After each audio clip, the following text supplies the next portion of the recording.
The world had just gotten a whole lot weirder. Rex was beginning to think his abduction was less a cosmic incident, and more like a particularly aggressive job interview for a very strange intergalactic position. He was still trying to wrap his head around the idea that his species, the one that invented reality TV and microwave popcorn, was actually some kind of cosmic super soldier. It made sense in a terrifying existential dread kind of way when you considered how many times they'd tried to wipe out humanity and failed. So, Rex began, pushing the last vestiges of confusion from his mind. We're not talking about some official, government-sanctioned, greetings, Earthlings, take us to your leader kind of visit, are we? He looked directly at Captain Squiggle Eyes, who seemed to have recovered from their last unpleasantness, but still looked a bit crinkled. The captain shifted, its multi-eyes flitting nervously. Our mission, it is not entirely official, Terran. Its voice was a low rumble, devoid of its usual booming authority. We are scouts. Rex's eyebrows shot up. Scouts? Really? So, are you selling cookies? Because I'm more of a thin mince guy, just so you know. He paused. Or maybe popcorn? You know, for your cosmic kale. Captain Squiggle Eyes ignored the cookie comment, its multi-eyes narrowing. We came to your world, Terran, because it is the site of the Chimera's previous weapon factory. High Command was hesitant to send forces. The area is dangerous. Dangerous. Right. We're the danger, Rex thought, a wry grin playing on his lips. And your authority comes from where exactly? Some kind of intergalactic PTA meeting?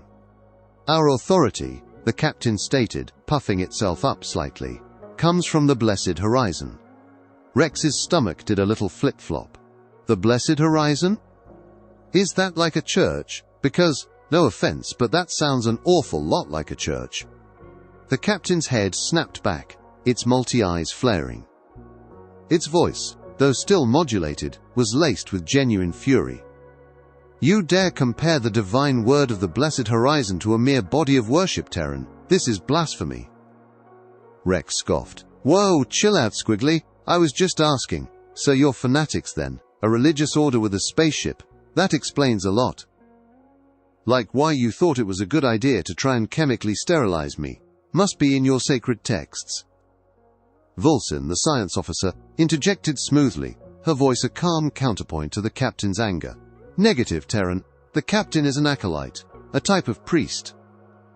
The rest of us are advisors and military support, hired by the Blessed Horizon. Rex stared, a slow, dawning realization washing over him. He felt like he'd just stumbled into an episode of Aliens Gone Wild.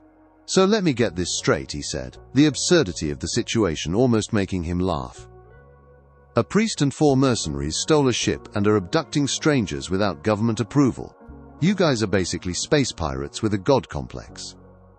Captain Squiggle Eyes let out a frustrated growl. It is not so complex, Terran. The Blessed Horizon's mission to preserve universal harmony is considered equal to the High Command. Our cause is righteous. Equal? Rex was incredulous. Who considers you equal? Your mum? Your imaginary friend? The voices in your head that tell you to crash asteroids into planets?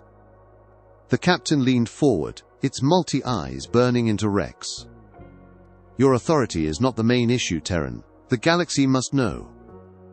The Chimera factory, your world, it is operational, and your species, you still exist. Its voice dropped to a low, menacing rumble. You will either join us, Terran, or you will be destroyed, lest the Chimera use you. Rex just stared. Destroyed, or join you? Wait a minute. That sounds exactly like the join or die offer you claimed the Chimera are making. So basically, you're just a less stylish version of the bad guys, right? Just with more tentacles and less fashion sense. Suddenly, Vulsin, the science officer, stepped forward, her multi-eyes fixed on Rex with an intense, almost desperate plea. Terran, may I prove to you that the Chimera meddled with your species, that they actively shaped you to be a weapon? Rex glared at her, the playful sarcasm momentarily gone from his face. Oh, this is going to be good. Rex blinked, his eyes fluttering open to the familiar, nauseatingly bright white of the alien operating room. His muscles screamed in protest, a symphony of aches and phantom pains from his previous escape attempt. The cold, hard steel of the table pressed against his naked skin. Not a dream, he thought grimly. Definitely not a dream. Louis D. Clan. He was still strapped down, but this time it was worse. More straps, thicker, wider, and a stronger, invisible force pressed him down, making it impossible to even take a full breath. His back, legs, and shoulders throbbed with a dull, persistent ache. Wilson, the science officer, bustled into the room, her multi-eyes scanning him with a professional yet oddly sympathetic gaze. "Am I being held?" Rex managed to wheeze out, the pressure making his voice thin. Wilson hesitated. Will you attack me, Terran, if I release you?" Rex snorted, a painful effort. "Attack you? Wilson," the captain broke his word first. "I kept mine. I didn't try to escape until he tried to dispose of me." He paused, taking a shallow, desperate breath. "Your turn." Wilson's multi-eyes seemed to consider this. With a faint click, the invisible pressure holding him down suddenly vanished. Rex gasped, sucking in a deep, lung-filling breath. He could feel the blood rushing back to his extremities. "Such pressure would have incapacitated me," Wilson stated almost as an aside. "Possibly caused cellular collapse." "Yeah, well, you're not exactly human, are you?" Rex retorted, trying to flex his fingers. He could feel the blood flowing, the pain subsiding slightly. "So, where's the big guy, Captain Squiggle Eyes? Did he go to take a nap after his little temper tantrum?" Wilson shifted awkwardly. "Captain Cock is incapacitated." "Captain what now?" Rex asked, genuinely confused. "Cock? Like cock. As in, a chicken's, that's his name." He struggled not to laugh, despite the pain. "QOK," Wilson articulated carefully, "is pronounced with a glottal stop on the Q and a soft K sound. It does not correlate to your Terran vocalization." "Yeah, okay, whatever you say, Cock," Rex mumbled, still amused. "So, what's wrong with Captain Cock? Did he have a boo-boo?" Wilson's many eyes seemed to darken slightly. "His body is recovering from severe cranial trauma. There may be long-term neurological damage." Rex felt a flicker of satisfaction.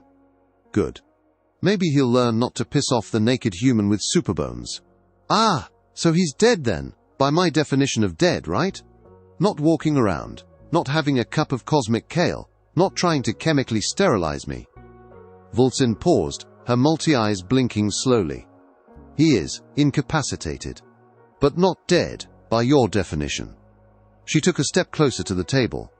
"I suggest you refer to him as the captain, or perhaps Excellency, if you wish to maintain protocol." Rex snorted. "Oh, I know his real title, Wilson. Trust me." He wiggled his wrists, and Wilson quickly, smoothly, released the remaining straps. Rex swung his legs off the table, stretching carefully. The relief was immense. "I am risking much, Terran," Wilson said, her voice softer now. "You attacked me previously. I am Emulone. I sprayed you with toxins." Rex looked at her, a hint of genuine curiosity in his eyes. "You did it on his orders, didn't you, Captain Coax?" Wilson nodded. "I pledged loyalty to him, as is customary in our military contracts." "So why are you letting me go now, Wilson?" Rex asked, his voice serious. "Why risk your neck for the guy who just tried to poison you?" Wilson took a deep, wheezing breath. "The Blessed Horizon, it is not merely a religion, Terran. It is a way of life, founded after the first wave of Chimera attacks. Our entire faith is built upon the protection of all sentient life from the evil that the Chimera embody." She paused, her gaze distant, as if looking into the past. "But if the Chimera, our constant enemy, were defeated, it would destabilize both our galactic government and the Blessed Horizon itself. They are powered by this ongoing threat." Rex stared at her, the pieces slowly clicking into place. Of course, a never-ending war is good for business, and for religious zealots. He felt a pang of disgust, then a sudden surge of understanding. This wasn't about good versus evil for Wilson, it was about something far more pragmatic. "My true intention, Terran," Wilson continued, stepping closer, her voice dropping to a low conspiratorial buzz, "is to gather more human specimens. to take them to High Command. To prove that intelligent life exists on your world, that you could be a useful ally. She looked at him expectantly. While the captain is recovering, I am in command. But once we reach a medical facility where he can be fully repaired, he will regain control of the ship. Rex let out a dry, sarcastic laugh. So you want me to help you kidnap more of my species? Great. I've always wanted to add interstellar kidnapper to my resume. It'll really impress the ladies.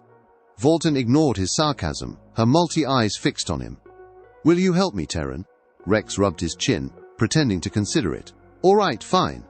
You're less insane than the captain, and you haven't tried to kill me yet. I'll help you. So, how do we get to Earth? Do you have, like, a shuttle? Or do we just jump out the airlock and hope for the best? Wilson brightened. We can take a launch vessel. It can bring you and 4 more humans back to the ship. From there, we can reach the nearest outpost in 3 Terran days. And what's going to stop the captain, from taking back the ship while we're gone? Rex asked, a suspicious glint in his eye. The soldiers answer to me as their supervisor, Wilson stated simply. Until I yield command, they will obey my orders. Rex nodded slowly. Got it. So, no sudden coups. Good to know. And what about Cock? Will he be fully repaired by then? Wilson looked confused. Cock? Who is Cock? Rex groaned. Never mind. It's not important. Just get me to the launch vessel. As they headed for the door, Wilson stopped him, her multi-eyes focusing on him, with an almost childlike curiosity. Terran, a simple scientific query before we land on your world. She tilted her head. Could you tell me more about this Earth thing called kissing? Rex froze. He turned to her, his jaw dropping. Definitely not having this conversation now. He snapped, and continued walking, leaving Wilson to follow, looking slightly bewildered.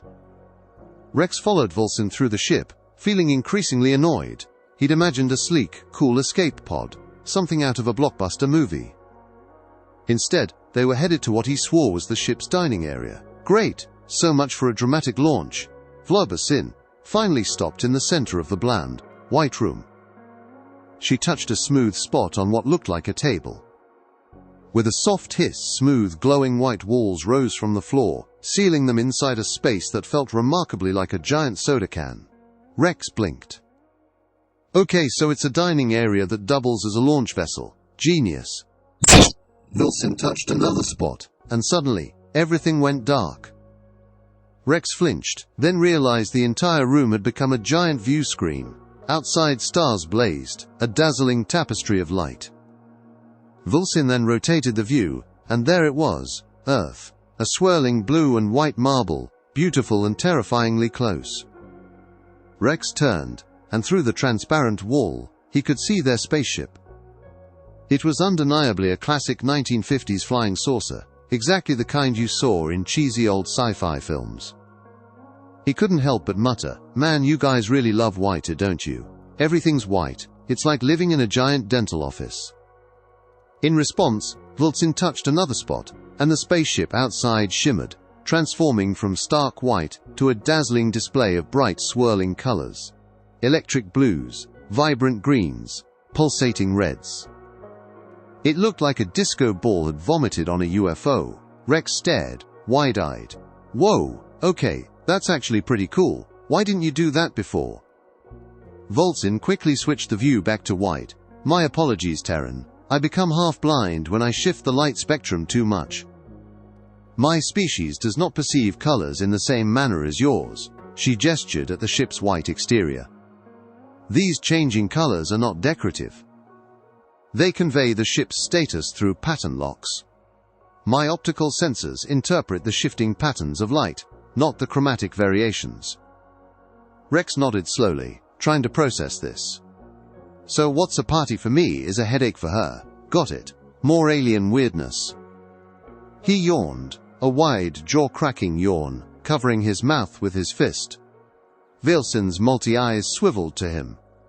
Is auto-cannibalism common among Terrans, Rex? She asked, her voice laced with scientific curiosity. Rex blinked. What? No. It's called yawning, Wilson. It means I'm tired. It means I need to sleep. Humans do it all the time. We need a lot of sleep. Vulsin's head tilted. Your species sleeps. Our biological systems require constant, active regulation. A lapse in consciousness would be fatal without life support. Rex pondered this. He remembered her earlier comment about humans adapting better to intelligent armor. So if you guys need to constantly regulate yourselves, that means your brains are busy all the time, right? But our bodies mostly run on automatic pilot. Like digesting food or healing cuts or even breathing, we don't have to consciously think about it. That frees up our minds for other things. Like arguing on the internet or coming up with new ways to make coffee. He snapped his fingers. And that's why we're better at intelligent armor. Our brains are free to let the armor do its thing, while your brains are busy just keeping you alive. Vulsin stared at him, her multi-eyes widening.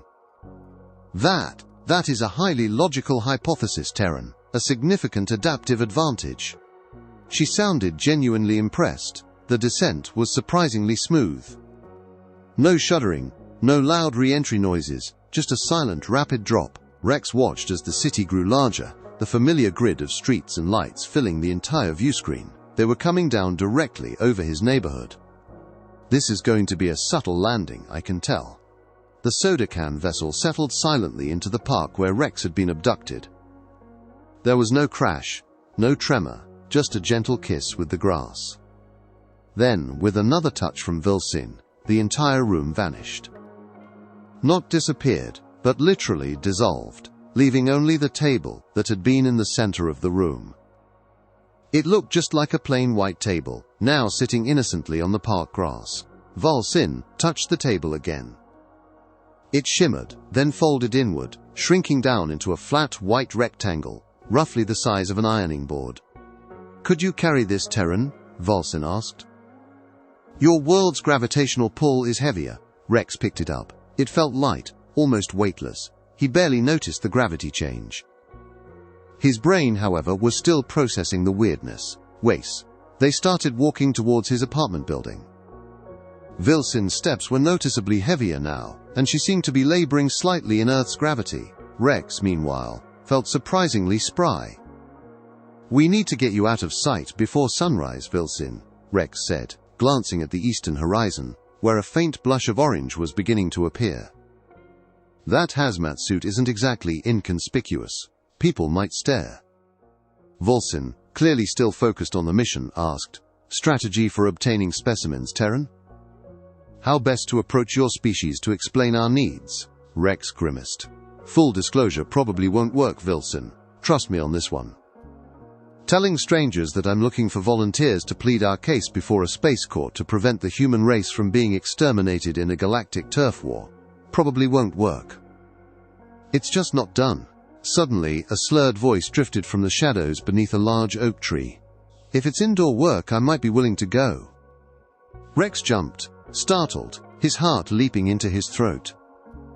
He spun around, and there, sitting hunched in the shadows, was a scruffy, bearded man in his late 30s, clearly homeless. "There is a human here," Vulsin exclaimed, her multi-eyes wide with scientific excitement. "Shh!" Rex hissed, trying to usher Vulsin behind him. "Come on, let's just go inside, Vulsin." The homeless man, thinking Rex was talking to him, tried to push himself up, swaying slightly. "To go inside where? Is it warm?" "No, not you, buddy," Rex said, motioning towards Vulsin. "I was talking to her." The homeless man squinted at Vulsin's hazmat suit. "Oh, so she's the one you're paying, huh? Well, you got good taste, fella. She's got a nice, clean look about her." Rex stared, then sighed dramatically. "Yeah, she's actually my partner in an interstellar kidnapping scheme. We're looking for more recruits. You interested?" The homeless man seemed to ponder this for a moment, his eyes glazed over. "Interstellar kidnapping, you say? Is there good food?"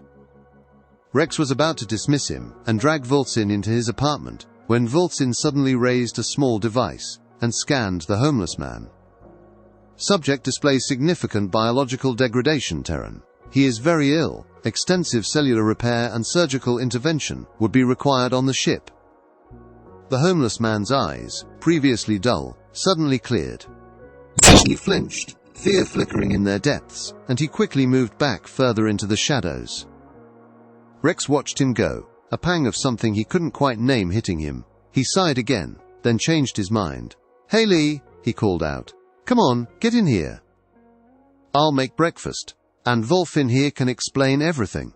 As they entered the apartment, Rex flicked on the light. The bright overhead light illuminated Volsin's alien form in her hazmat suit. Lee, who had hesitantly followed them in, let out a sharp, guttural scream, stumbling back. "Human!" Volsin called out, clearly startled by Lee's reaction. "It's Jason," Rex corrected her, then turned to Lee. "Relax, buddy. She's not going to hurt you. She's actually pretty harmless, unless you're a captain named Cook." "I'm Lee," the homeless man mumbled, still staring wide-eyed at Volsin. "Lee Rodriguez." "Yeah, I know, I was talking to her," Rex said, exasperated. He then realized Lee was still staring at Volsin, uncomprehending. "Oh, right, he can't understand you, Volsin."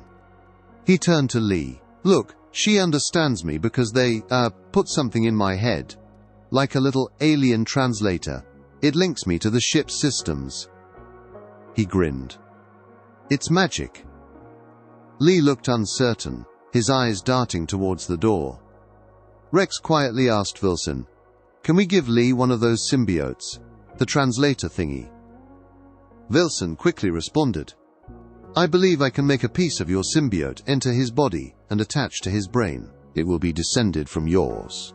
"Great!" Rex exclaimed, a plan forming in his mind. He turned to Volsin. "What was that question you asked me earlier? That simple scientific query. And what do I need to do?" Volsin's answer was simple, direct, and completely mortifying. "Kiss him." Rex looked at the dirty, bearded Lee, then back at Volsin, who looked expectantly at him. He swallowed hard. "And what's plan B?" The aroma of sizzling bacon filled Rex's small apartment, a familiar comfort amidst the utterly surreal situation. Lee, looking surprisingly fresh now, clean-shaven and wearing one of Rex's old, slightly too big shirts, which, to Rex's surprise, revealed a rather defined physique underneath, was in the shower. Volsin, meanwhile, was pacing the living room, a strange, multi-legged fidgeting dance that Rex was starting to get used to. "Rex, I reiterate," Volsin stated, her voice a persistent buzz, "the most efficient and biologically sound method for symbiote transfer is through oral contact. Kissing, as you Terrans call it, provides a ready template for the symbiote to replicate and integrate." Rex flipped a strip of bacon. "No, Volsin, just no, I am not kissing Lee. Or anyone, for that matter, unless it's on my terms, and preferably with someone I'm actually attracted to. It's intimate." He shuddered. "Can't I just spit in his food or something?" Volsin paused her pacing. "Negative. The symbiote is highly fragile outside a host. It would perish. And the spitting method, that would not provide the necessary template for integration." She tilted her head. "My research indicates a less intimate method from your Terran media, a film titled Pretty Woman, where a significant amount of fluid exchange occurred." Rex nearly dropped the spatula. "Don't you dare believe anything Richard Gere tells you, Volsin. Ask the gerbils if you want proof." He pointed the spatula at her. "Just find another way. I'll be your translator until we get to the ship, I don't care. Just figure it out."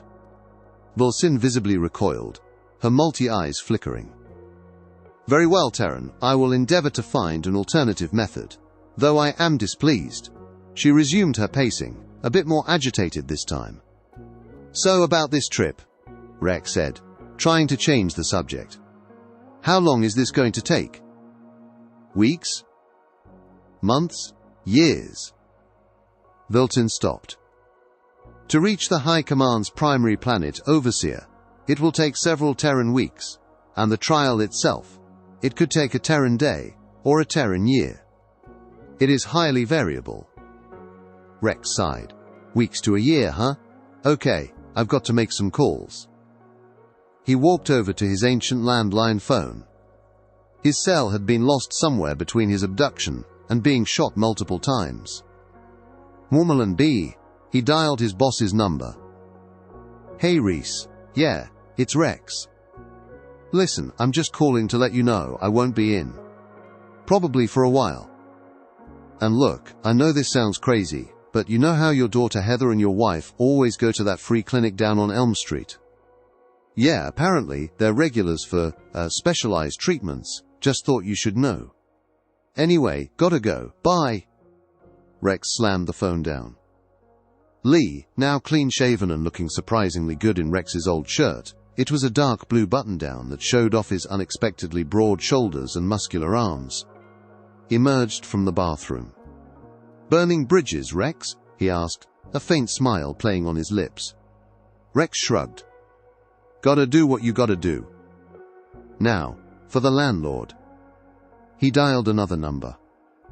"Yeah, hi. This is an anonymous tip.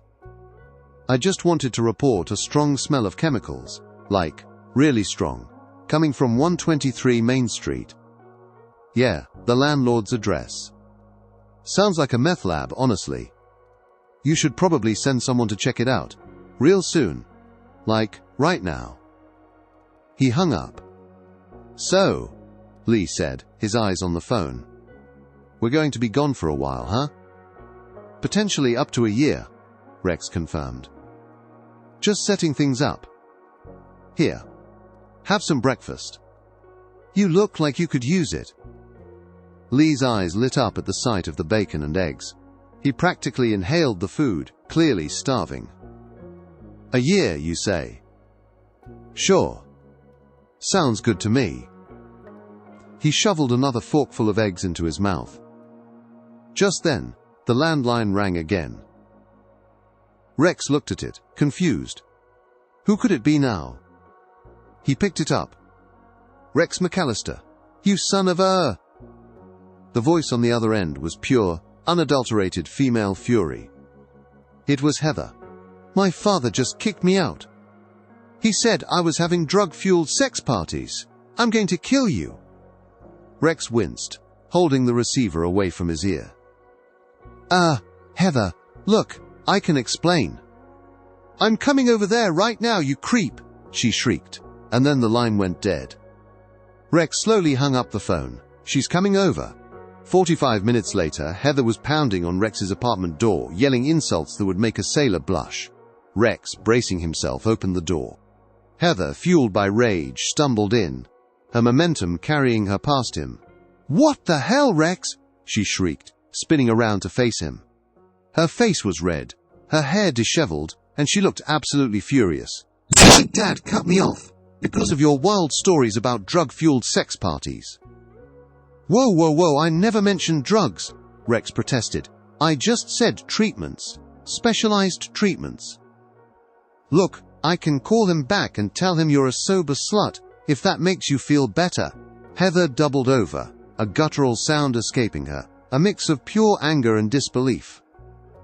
As she stood there, fuming, Rex's gaze idly fell on the carpet, a subtle, almost imperceptible pattern. Never noticed that before. "Heather, calm down, please," Rex tried to say, rubbing the spot where she'd just slapped him. It still stung. She straightened up, glaring at him. "Calm down? You just ruined my life." "Look, I know this is a lot," Rex said, gesturing towards Lee, who was quietly eating his breakfast, and Volson, who stood silently in her hazmat suit. "But you need to sit down. This is important. And also this is Lee, and that is Vilson, and at least one of them is an alien." Lee quickly swallowed a mouthful of bacon. "I'm from LA, not an alien," he clarified, just in case. Heather's eyes widened when she finally registered Vilson's bizarre appearance. She let out a piercing scream that made Rex wince. "Heather, please, it's okay." Rex tried to reassure her. "Remember that old book, How to Serve Mankind? It's kind of like that, but less cannibalistic, hopefully." "Is that a Halloween costume?" Heather shrieked, pointing at Vilson. Rex sighed. "No, Heather. Lee always dresses that way." He pointed to Lee, who was now meticulously cleaning his plate. "Look, just sit down. I need to explain everything." Vlokson suddenly interjected, her multi-eyes fixed on Rex. "Terran, Is she willing to perform the kiss? Rex glared at Vlux, thankful that Heather couldn't understand her. Yes, Vilsin, I'm willing. But my chances of survival would be severely compromised. Heather, still staring at Vilsin, demanded, What is she saying? Does she even speak English? She looked at Rex, then at Vilsin. What is that thing? Rex felt the familiar surge of frustration. Two conversations at once. Look, Heather, she speaks alien, and they abducted me last night, and they put something inside my head that lets me understand them. Lee, hearing something inside, nodded sagely. I know how that feels. Heather scoffed. Oh sure, Rex, another one of your stupid tricks. Is that a puppet? Is it remote-controlled? She poked Vilsin's arm. Lee shrugged. I just came for the food. Rex had had enough. He didn't have time for games. He grabbed Heather's face in both his hands, leaned in and kissed her. It was a quick, firm, non-romantic kiss. Heather's eyes widened in shock, then narrowed in fury. She pulled back and slapped him, and then again, and again. Rex stumbled, then collapsed to the floor, groaning. Did it work? Rex mumbled from the floor, clutching his ringing cheek. Vilsin, who had watched the entire exchange with scientific detachment, confirmed, the symbiote should be integrating now. Heather let out another piercing scream, but this time, it was different. She spun around, staring at Vilsin. She just spoke. I understood her. What the hell is going on? She looked at Rex, then at Vilsin, then back at Rex. I can understand a little. What is that thing, Rex? Rex pushed himself up. It's the symbiote, Heather, and yes, that was the only way to transfer it. Vilsin, seeing her moment, stepped forward. I can illuminate the situation further, Terran, if you will transfer the symbiote to the other male. Rex looked at Lee, who was still casually eating. No, not doing it. Lee quickly chimed in. Yeah, no. Heather threw her hands up in exasperation. Fine, just no tongue. 10 minutes later, all three of them were sitting on Rex's apartment floor, a strange, mismatched trio. Vilsin had produced a small, sleek device that looked like a futuristic remote control.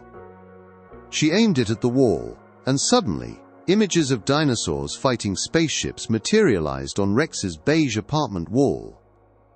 Vilsin's small, sleek projector painted vivid images onto Rex's apartment wall, dark green, dart-shaped ships, all sharp angles and menacing curves. Heather gasped, pointing. These are the Chimera's vessels, Vilsin explained, her voice flat, devoid of emotion. They believe all life in this galaxy was seeded by an ancient superior, super-sentient species. This species, in their mythology, later shattered, its essence scattered across the cosmos. The Chimera see themselves as remnants of this being, dedicated to reassembling its scattered pieces by absorbing the dominant life forms on any planet they encounter. Rex watched as the images shifted, showing grotesque, shifting forms. So they're like cosmic Lego builders, but with living organisms? Vilsin nodded. They genetically engineer themselves to take on the strongest traits of these assimilated species, reshaping them into new chimera. A constant, evolving threat. Heather's eyes lit up with recognition. Oh, so they're like the Borg, from Star Trek. Resistance is futile, Rex smirked, nudging Heather. Look at you, being all nerdy. I knew there was a reason I kept you around. Heather glared at him, but Vilsin continued, oblivious to their banter. Each time the Chimera reappear, they are like a new species. Unpredictable in their appearance, their capabilities, and their technology. This makes them exceedingly difficult to combat. Lee, who had been quietly mesmerized by the projections, finally spoke. So, where do humans fit into this whole Borg-like cosmic Lego thing? Vilsin's multi-eyes turned to him. The Chimera believe that the aggression of the supersentient species landed on Earth. They have not assimilated your species, Terran, because they feel this aggression is not yet completely expressed. They are waiting. Waiting for the, quote, ultimate violent specimen, to claim dominance over your world. Only then will they take its genetic code and incorporate it. Lee suddenly clutched his head. Ugh, my head. It feels like a herd of angry squirrels is tap dancing on my brain. Vulsin immediately turned to him. That is the symbiote integrating male Terran. It is learning your neural pathways. It should be less painful for you and the female Terran, as it is descended from Rex's symbiote, which already possesses a template of Terran neural patterns. Heather snorted. Wait, so my brain is similar to Rex's? That's just insulting. My headache isn't from that, Lee insisted, still rubbing his temples. Rex sighed, feeling the sudden lack of camaraderie in the room. Yeah, not a lot of love in the room right now. He clapped his hands. All right, people, let's refocus. Priorities. We're about to be assimilated, or blown up, or turned into alien super soldiers. What's the plan? Heather, ever the pragmatist, immediately took charge. Okay, so our situation is this. We're either going to be turned into foot soldiers for one alien war machine, and our only hope is to become foot soldiers for another alien war machine. Not quite, Rex corrected. Right now, we have a reprieve. The captain is out of commission. Heather blinked. Out of commission? How does that help us? And why is he out of commission? It's a long story, Rex admitted. Basically, this ship was chartered by a religious order, who hate the Chimera so much they'd probably destroy Earth, just to stop them from getting us. And I sort of bashed his brains in, so while he's recovering, Vulsin here has control of the ship. Lee, still focused on his headache, interrupted. Anyone got anything to drink? Even mouthwash, or cough syrup? Heather ignored him. She turned to Vulsin, her eyes narrowing. Why do you want to help us, Vulsin? Rex realized he hadn't asked that crucial question. He turned to Vulsin, who visibly retreated, almost cowering. It is unimportant, Vulsin stammered, her multi-eyes flitting nervously. I have my reasons. No, it is important, Vulsin, Rex insisted, his voice firm. We're trusting you with our lives here. Then, a sudden realization hit him, clear as day. Wait a minute. You're a mercenary, aren't you? He remembered the captain had hired mercs to crew his ship. Of course. He looked at Heather. Heather, this is brilliant. Vulsin found a whole planet full of violent psychopaths. She wants to recruit us for her company. Vulsin made herself smaller, trying to become inconspicuous. Lee chimed in. Cologne could also work. As a drink, I mean. Heather, however, had heard Rex's last comment. She grabbed Rex by the ear and dragged him into the kitchen. What have you gotten us into, Rex McAllister? She hissed, her voice low and furious. Rex winced, rubbing his ear. Look, mostly me. Maybe Lee, but you're still free to leave, Heather. No one's forcing you. He lowered his voice. Look, humanity might be doomed, unless we prove we're worth saving. We've got a mercenary group on our side, but a religious group wants to wipe us out, and if we survive that, another group might enslave us. Fun, right? Heather stared at him, aghast. Why you? Why did you get abducted? Mostly dumb luck, Rex admitted. I was just there, but I got us into this, and I'll try to get us out. Besides, he confessed, a gleam in his eye, it's a chance to see a brand new world. How could I pass that up?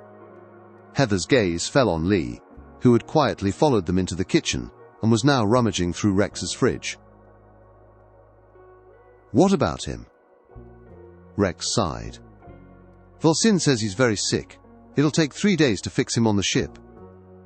It's serious. Probably his best chance at survival. Lee, who had paused mid-rummage, turned.